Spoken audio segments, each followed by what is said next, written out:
दोस्तों बैठना यानी अंग्रेजी में सिट एक ऐसा वर्ड है जिसे लेकर बहुत कमाल कमाल के सेंटेंसेस बन सकते हैं और बड़ा जोड़ मरोड़ तोड़कर सेंटेंस बनाए जाते हैं। आपको यकीन नहीं होगा, आपके लिए 10-12 सेंटेंसेस लाए हूं, एक एक करके देखिएगा। पहला ये रहा, ध्यान से देखिएगा, इंग्लिश बहुत अच्छी हो जाएगी इस वीडियो को देखने के बाद। सबसे पहले देखिए, मैं बैठा हूं या मैं बैठा हुआ हूं। अगर आपको यह सेंटेंस बोलना है अंग्रेजी में तो इसे देखकर सबसे पहली चीज जो दिमाग में आएगी ना, वो आएगी आपके हैज है ना, क्योंकि जिन्होंने टेंस पढ़े हैं उन्हें पता है जिनके लास्ट में हुआ है या आ है, ई है या चुका है, चुकी आ जाए, वो हैजर में जाते हैं। बट एक्चुअली में यहां पर नहीं आएगा, क्योंकि मैंने कहा था ना, सिट अंग्रेजी का एक ऐसा वर्ड है जिसके साथ बड़े जोड़ तोड़ मरोड़ के सेंटेंसेस बनते हैं।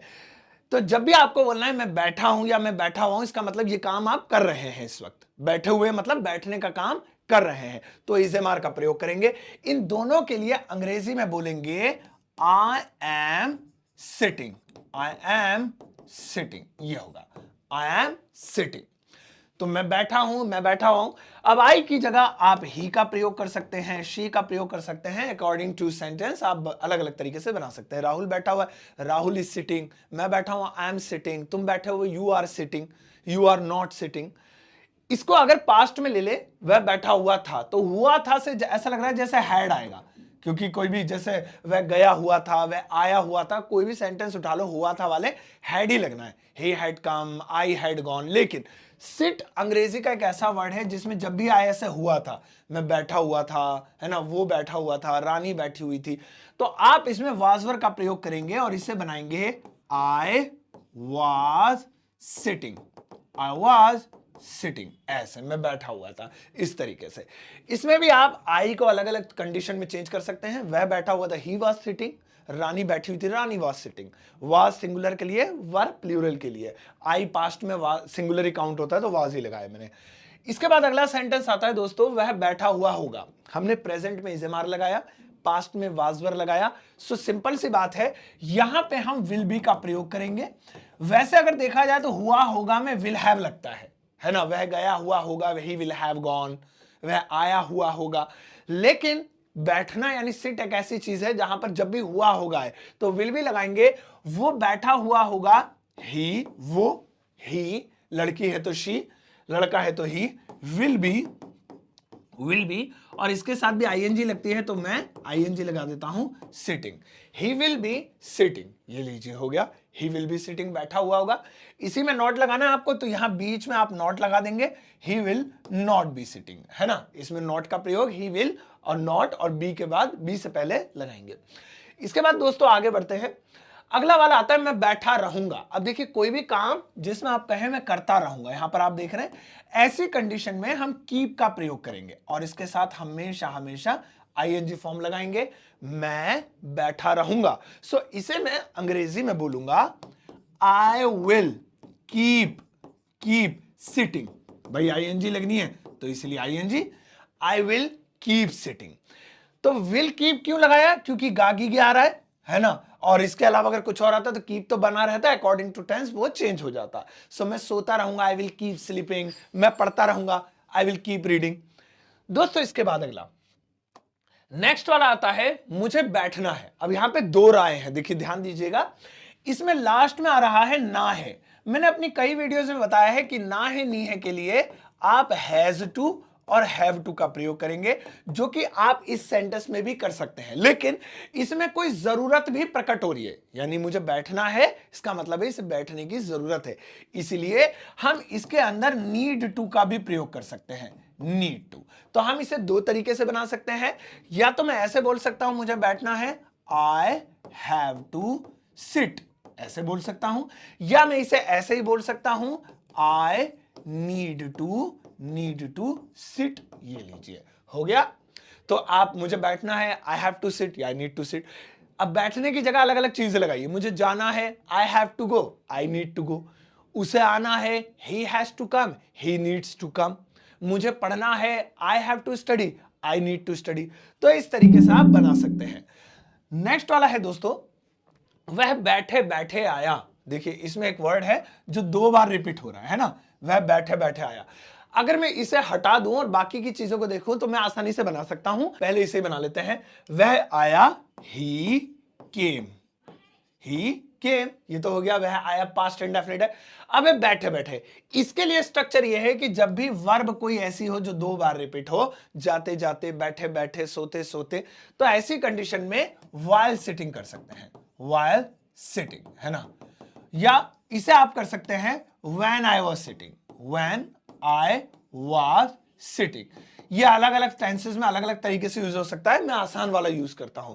वह बैठे बैठा, ही केम व्हाइल सिटिंग, व्हाइल सिटिंग, ये लीजिए, ही केम व्हाइल सिटिंग, यानी बैठते हुए आया, एक तरीके से ये हो गया इसका मतलब।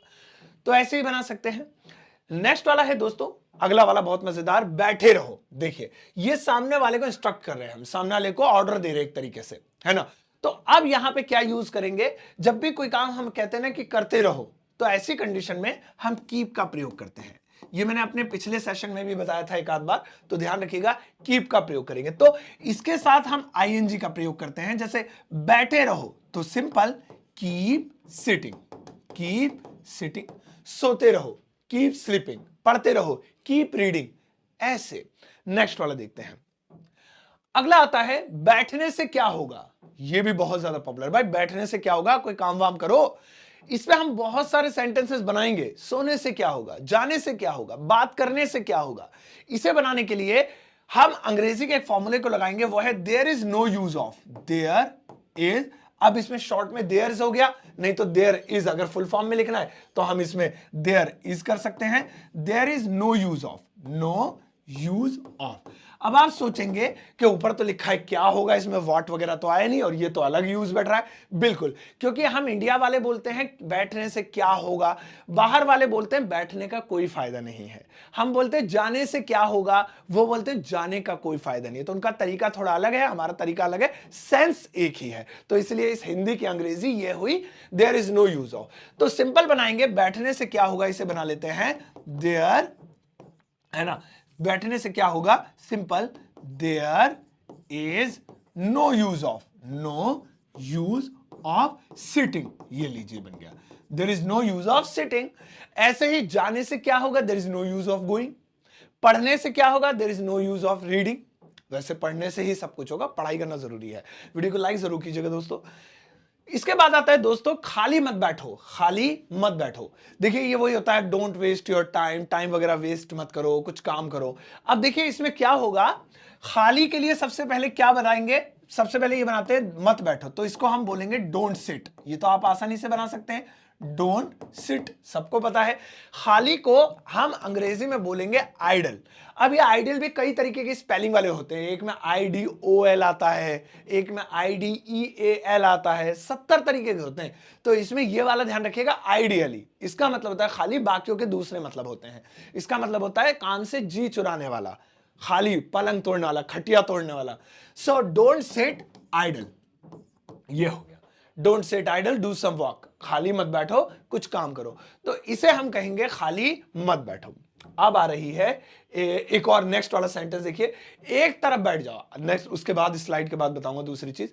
एक तरफ बैठ जाओ। अब देखिए यहां एक तरफ को हम बोलते हैं साइड, है ना, लेकिन यहां एक कमाल की बात बताता हूं आपको। सबसे पहले बोलेंगे बैठ जाओ, सिट, लेकिन एक तरफ को जब भी किसी वर्ब के साथ बोला जाए तो साइड में ए लगाना पड़ता है और वो हो जाता है असाइड।